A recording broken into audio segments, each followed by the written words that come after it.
I feel like we cross over because you did a show all about Scrabble, right? There was a I did a bit about Scrabble. And I'm obsessed with Scrabble, and you've done a podcast about crosswords, which I'm not so into, but I'm a bit into. So I think I like word games. Wordle and things like that. So I think we're probably in the same sort of area. And with jigsaws, I went on.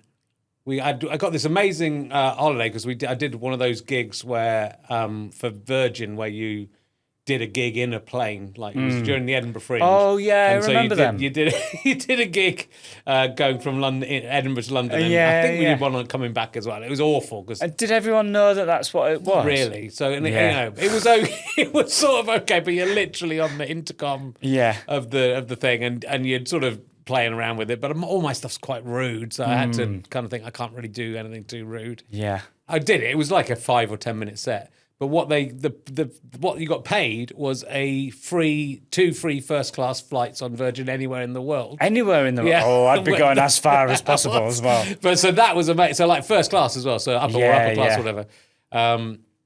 So that was the holiday really. Me and Katie went to Barbados. But we went to this place in Barbados and we got quite a cheap hotel in Barbados because the holiday was the flight and we just there. But there was a jigsaw in the common room for all the guests, and I spent nearly the whole holiday completing this jigsaw to the extent that the other guests in the hotel started calling me the jigsaw guy. Oh, really? But I was in Barbados. We didn't go to the beach or anything at all. We stayed, and we were not near the beach because it was a cheap hotel. So that's the kind of man I am, that I would do a jigsaw rather than look at Barbados. Is that your interest in jigsaws? What's your interest in jigsaws? Well, I don't know if I... Is it in the show even, or is it just in the blurb? Well, it's definitely in the blurb. We'll see if it makes it into the show. I bought a jigsaw for my girlfriend. I think it sounds like a bad gift. But we were in the Highlands and we passed a charity shop and there was a jigsaw in the window that was just bonkers. Like a Ravensburger surreal underwater thing, and it looked so stupid.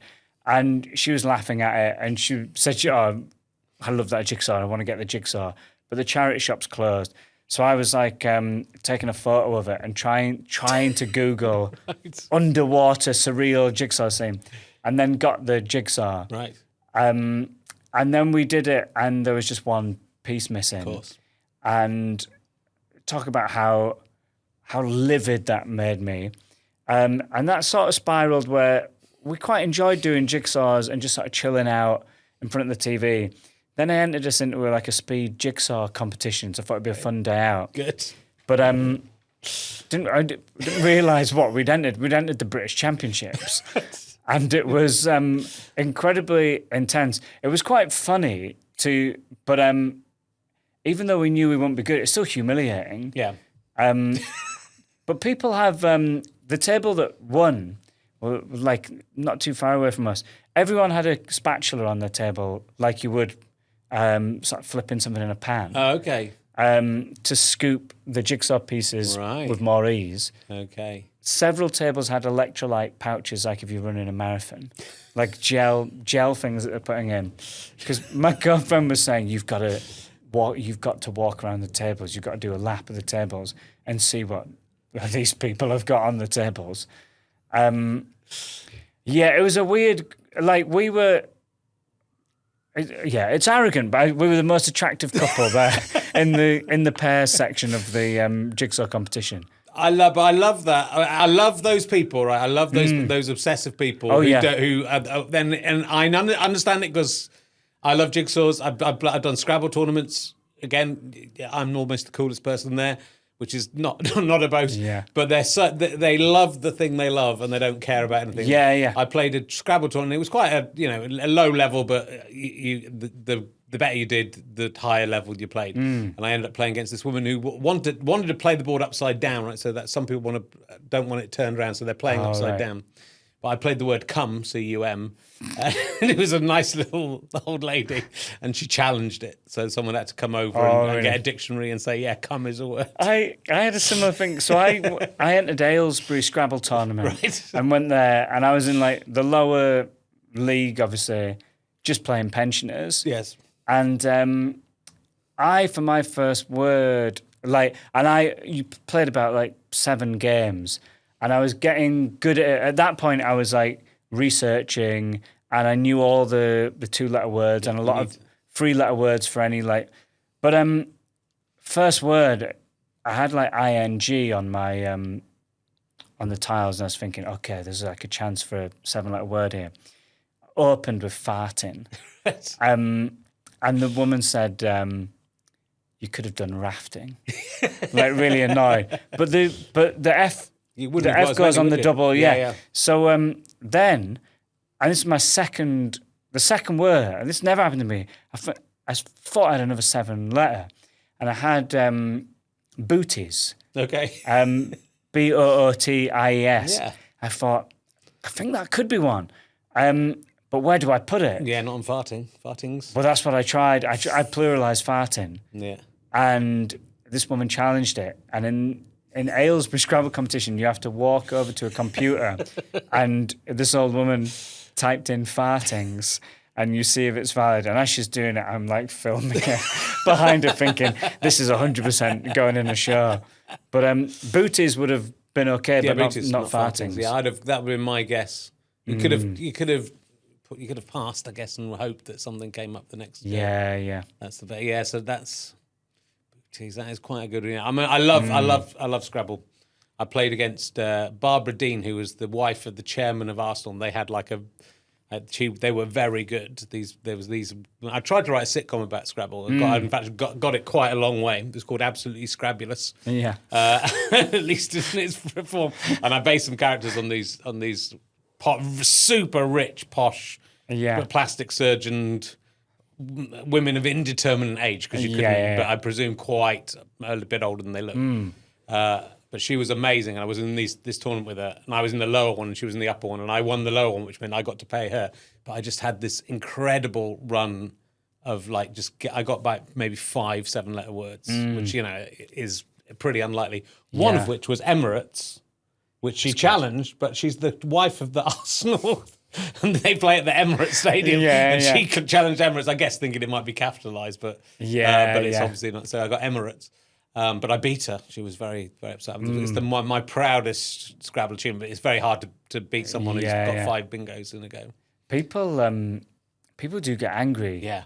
Like, I was playing pensioners, and I maybe won like 3 out of 7 games, and the ones I won, no one was gracious in defeat. I was always so nice and sweet because you're playing like some 76-year-old. Yes. And so I go, oh, well done. Oh, that was a good, you got me there.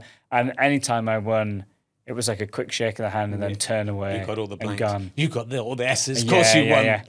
That group of people, the group of women used to play Scrabble on a yacht with their friends, and one of the people in the group was caught nipping to the toilet when I had a dictionary in the toilet and was checking words. Oh, yeah, that's unacceptable. Got ostracised from the group. So he lost the friendship group as a result of cheating at Scrabble.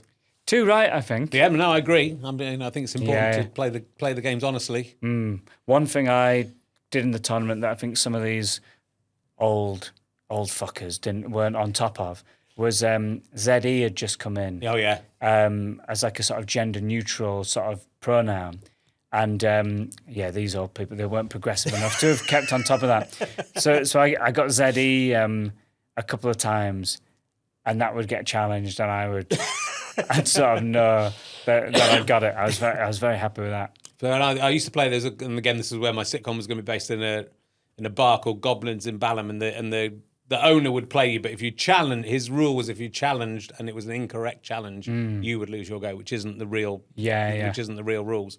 But so that he could play anything he wanted, basically. But I think you won a drink if you beat him. But I was one of the people who could beat him. He was quite good. Yeah. But that's But it's I love it because I love people being.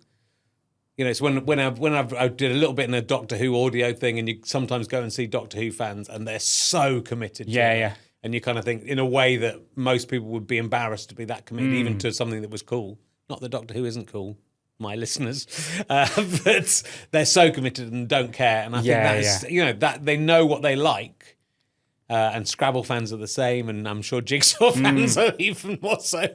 I can't believe they had spatulas to turn the stuff over. That's Oh, yeah, it's yeah. great. It's great. But you know, I think that's what life is about. Is about being that comfortable inside your own self. Yeah, yeah. To Yeah. know this is what I like, and I don't care what anyone else thinks. Yeah, they're far less self-conscious, which is far more liberating than like what I am. Like when they count down from 10, and you're not allowed to touch the jigsaw, but they've taken like the sellotape off. So as the countdown's coming from 10, this woman's got her fingers nearly on the jigsaw, and when it goes to 0, picks it up, and you're just like shaking it so it comes out. Wow. And we're just watching, going, "This is mad." And then we try and do the same and realize it's just all sellotaped up. So we're like, just like picking and trying to do that. But yeah, you just think, well, fair enough, because they did win, and she stood up, she slapped the table, she screamed finish, and she's like fist pumping like that, Of course. like wiping sweat off her brow. Yeah, you do think, well, yeah, you're the king here. Yeah. That's It's. I mean, I don't think competitive jigsawing can be the same, but I do find it a very relaxing thing to do. More than being massaged. Doing a jigsaw and just being and you literally can't really think of anything else. And then you just enter a slightly zen-like state. I would rather do a jigsaw than be massaged by a man who's touching my penis. maybe that's a good business. Next door to every Thai massage place to set up a jigsaw shop. Come do a jigsaw for 10 minutes. See how you can come back with. If you like, we'll keep yours. Because you can get those little roll-up mats. Yeah, yeah. So we can come back anytime and finish it. Would you do happy endings? When they finish it? I think I would. Only if they've completed the jigsaw. Yeah, and yeah. that would just be, and it's free. Yeah. If you complete it and you want to wank at the end, I'll do that for you. I think there's something in I think it. there's something in it. Maybe I should charge for the wanking. Because I don't think you'll make that much on the jigsaws. Yeah. But then I think I don't know, would that create tension though? If you knew you had to complete the jigsaw to get the happy ending, that might make it less relaxing because you're then tense about. Yeah, but you're right. You can't just be giving that away. No. Unless there's a time, like one of those like burger challenges. If you do it within an hour, you get a happy ending. So then they're like really, and you'd see in their eyes how much they want it. They're going like, and they've got a couple of pieces left, and the time's gone. Like, fuck. And then I guess it's your discretion. Then I'd give everyone a happy ending.